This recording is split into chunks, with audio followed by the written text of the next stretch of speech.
एक व्यक्ति स्वर्ग देखने के लिए गया। उसने देखा स्वर्ग में भी लोगों के हाथ में कांटे लगे हैं और वो कांटे भी 5-5 फुट के हैं।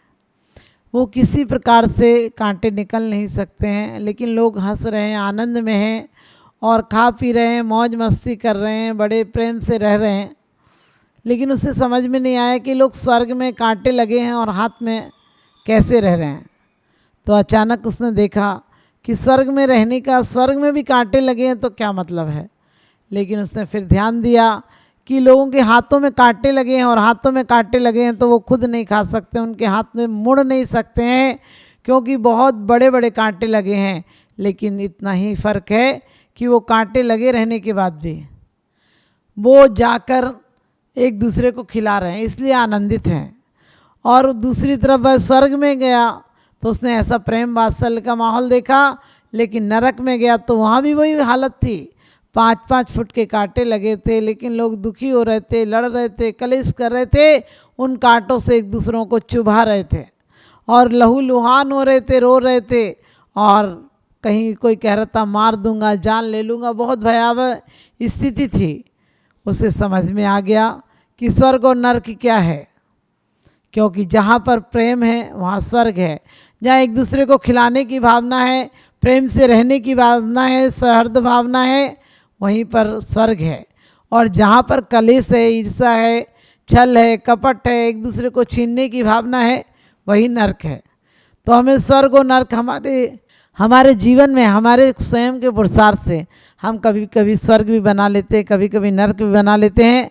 हम जहाँ जहाँ तृष्णा होती है, जहाँ जहाँ आसक्ति होती है, वहीं नरक हो जाता है। और जहाँ जहाँ दान परोपकार की भावना होती है, क्योंकि दानी व्यक्ति, परोपकारी व्यक्ति करुणामय होगा, और जो अहंकारी होगा वो अभिमानी होगा। अभिमान के लिए देगा, उसका देना भी पाप हो जाएगा, और जो करुणावान होगा उसका लेना भी पुण्य हो जाएगा।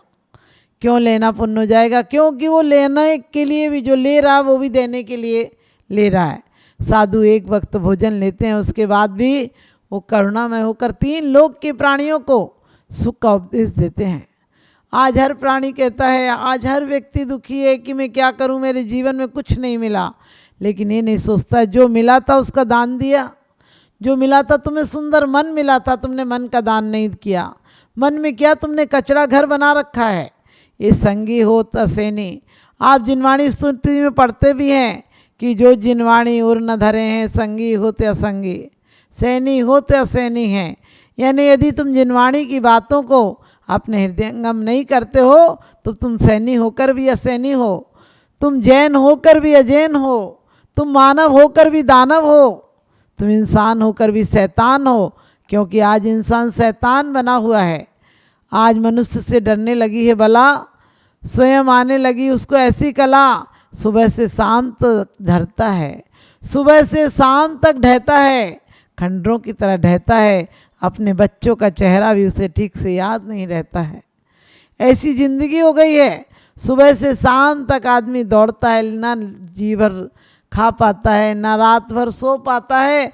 ऐसी अशांत दानवीय जीवन और क्या होगा? इससे बड़ा नरक और क्या होगा दुनिया में कि इंसान दिन रात कलेश में, ईर्ष्या में जल रहा है।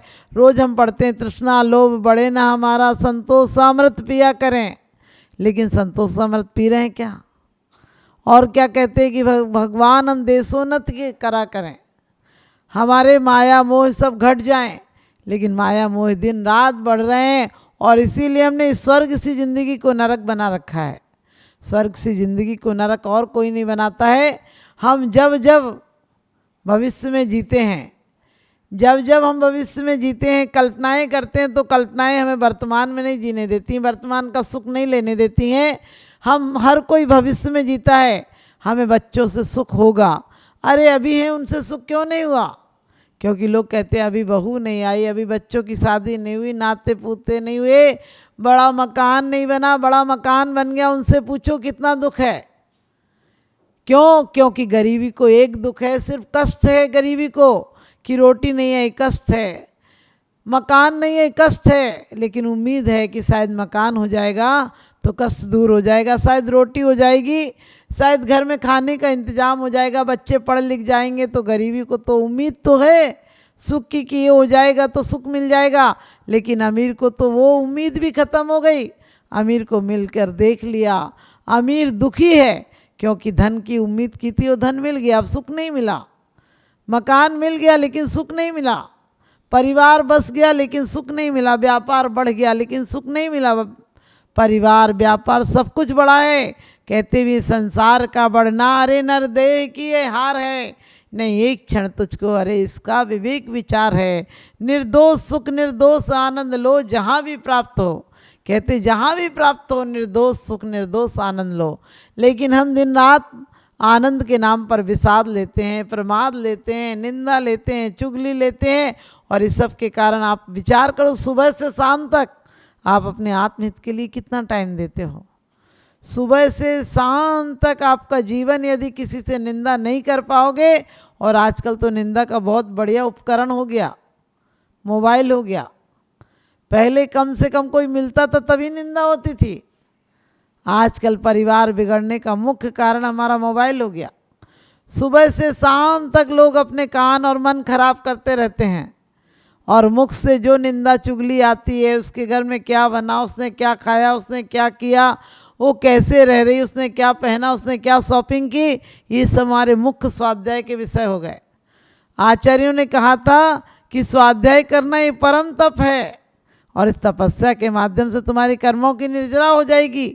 लेकिन आज स्वाध्याय के नाम पर स्वाध्याय तो नहीं करते हैं, सुबह से शाम तक सिर्फ दूसरों की निंदा, और उन निंदा के माध्यम से हमारे विचार खोटे होते हैं, और विचारों के माध्यम से हमारे शरीर पर प्रभाव पड़ता है, क्योंकि द्रव्य कर्म भाव कर्म नौ कर्म क्या है। आचार्यों ने कहा यही तो है, जो हमने किए थे उनका उदय आता है, और उसके उदय में हमें नौ कर्म ऐसी सामग्री मिलती है। नौ कर्म कोई कर्म नाम की चीज़ नहीं है, लेकिन जो हमें भोग और उपभोग की सामग्री मिली है वही नौ कर्म है। आपको भूख लगी है, बढ़िया भोजन उसके लिए नौ कर्म है। आपको उदीर्णा हो जाएगी, उसको देखकर भूख तीव्र लगाएगी, लेकिन सोचो उसके लगने पर भी आप यदि इस भाव से भोजन करते हैं कि भोजन मेरा भक्ति में परिवर्तित हो जाए, ये भोजन करने के पहले यदि आपके ये भाव होते हैं कि मैं भोजन करूं, उसके पहले कोई त्यागी वृत्ति आ जाए ताकि ये भोजन मेरा भजन में परिवर्तित हो जाए। हम भोजन करें तो जिस प्रकार से स्वतंत्रता सेनानी अपने साथ किसी एक की सफ़र करता है कि ताकि उससे भी मार्गदर्शन मिले, इसी प्रकार से सम्यक दृष्टि सोचता है कि मैं भोजन करने बैठूं उसके पहले कोई धर्मात्मा भोजन कर ले ताकि मेरा भोजन सुफल हो जाए, मेरा भोजन प्रसाद हो जाए, मेरा भोजन पाप का कारण नहीं हो जाए। लेकिन आप क्या करते हैं, पहले कोई आता था हम कहते थे जलपान लेकर जाना, भोजन लेकर जाना। आजकल लोग कोई आता है तो आप क्या सोचते हैं, पहले कहते थे कोई आए तो खाऊं, आजकल सोचते हैं लोग जाए तो खाऊं। अरे जाए तो खाऊं मत सोचो, आज भी तुम्हारे घर में बरकत क्यों नहीं है?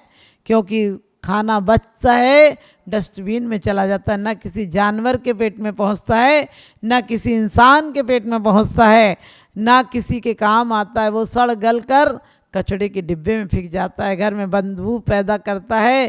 पहले लोग कुछ बचता था तो लोगों को खिला देते थे, आज लोग सड़ा सड़ा के फ्रिज में रखे रहते हैं, बोले फ्रिज में ख़राब नहीं होगा। अरे जिस दिन आया है मिल बांट कर खा लो, क्योंकि खाने से आनंद बढ़ता है और खिलाने से पुण्य बढ़ता है। खाने से आज हमारे यहाँ पहले हर त्योहारों पर लोग कहते थे एक साथ खाना है, एक साथ खाना है, और घर पर खाना होता था। जब घर पर इतनी शुभ भावनाओं से एक दूसरे प्रेम भावपूर्ण भाव से खाना बनाते थे तो प्रेम मेल मिलाप बढ़ावे हम सब, देशोन्नति का करें विचार। जब मेल मिलाप बढ़ेगा तो धर्मोन्नति होगी, समाज उन्नति होगी, परिवार उन्नति होगी, और उसके माध्यम से हमारा जीवन स्वर्ग सा हो जाएगा। स्वर्ग सा जीवन चाहिए तो आज हमें फिर से दोबारा घर पर बनाना चाहिए खाना, क्योंकि घर पर आप जब बनाते हैं तो एक दूसरे को खिलाने की भावना, प्रेम वात्सल्य की भावना होती है। पहले लोग महिलाएं कहती थी हमें करना ही क्या रोटी के अलावा। आजकल रोटी के अलावा उसे क्लब जाना है, पार्टियों में जाना है, घूमने जाना है, विदेश जाना है, घर नहीं देखना उसे। घर का तो घर नहीं देखा जा रहा है, और उल्टी रीतियां चला रही है। पहले नाखून काटे जाते थे क्योंकि राक्षसों के नाखून बड़े होते थे, आजकल नाखून तो बढ़ा रही है राक्षसों की तरह। पहले बाल बांध कर रखते थे, बालों को बढ़ाते थे, आज बाल कटा रही है। अब सोचो बाल कटे होंगे, नाखून बड़े होंगे और लाल लाल होंठ होंगे, ऐसे लगता है ना जाने किस प्रकार की औरत है या क्या है। तो इस प्रकार की महिलाएं हमारे जीवन में शुभ संदेश नहीं दे सकती हैं। हमें अपने परिवारों में यदि चाहिए कि हमारे बच्चे बहुत शुभ भावनाओं से युक्त हों, तो हमें बिल्कुल सादगीपूर्ण जीवन बिताना होगा। हमारे परिवार में इतना शुद्ध वातावरण रखना होगा कि बिना नहाए कोई रसोई में नहीं जाए और बिना परमात्मा का स्मरण किए बिना कोई मुंह में पानी नहीं ले, मंजन तक नहीं करे। जब परमात्मा का स्मरण हो, धन्यवाद हो। हमने भगवान को कब धन्यवाद दिया है? हम भगवान से छोटी मोटी बातें चाहते हैं कि भगवान मेरा काम कर देना, ये कर देना, वो कर देना। लोग कभी कभी कहते भगवान ने चमत्कार दिखाया और भगवान ने ऐसा किया, ये बस में हाथी बस में कर लिया, सर्व बस में कर लिया। मैंने कि हाथी और सर्व बस में कर लिया ये कोई बड़ी बात नहीं है। उन्होंने तृष्णा को बस में कर लिया, उन्होंने मोह को बस में कर लिया, उन्होंने आसक्ति को बस में कर लिया। कभी कभी हम लोग कहते हैं हम क्या करें, हमारे तो मोह तो नहीं है लेकिन प्रेम तो रखना ही पड़ता है। प्रेम खुला पंछी की तरह होता है, प्रेम में बहुत लोग आ जाते हैं, प्रेम में सब समा जाते हैं। लेकिन आज हमारा प्रेम नहीं रहा, आज हम अधिकार चाहते हैं।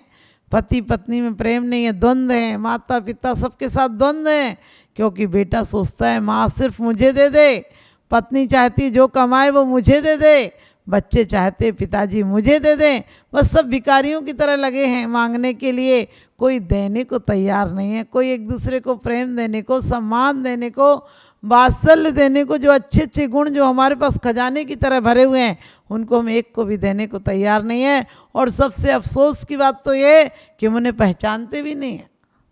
हम किसी को 2 पैसे दे देते हैं, अभिमान में आ जाते हैं कि हमने बहुत बड़ा काम कर लिया। हम कोई व्रत उपवास तो हमारी कर्म निर्जरा के कारण होना चाहिए, उन पर भी हम कर्म बांध लेते हैं। आचार्यों ने कहा है जो बड़े बड़े चक्रवर्ती आदि जो तपस्या के माध्यम से जिन्होंने शुभ कर्म बांधा था, वो भी अभिमान के कारण, दुर्भावनाओं के कारण, निदान के कारण उन्हें कुगति में ले जाने वाला हो जाता है। और आज का व्यक्ति तो सुबह से शाम तक निदान बांध रहा है। निदान क्या है? पंचेंद्रिय भोगों की आकांक्षा का संकल्प करना। हमें संकल्प भी करना है, यदि निदान भी करना है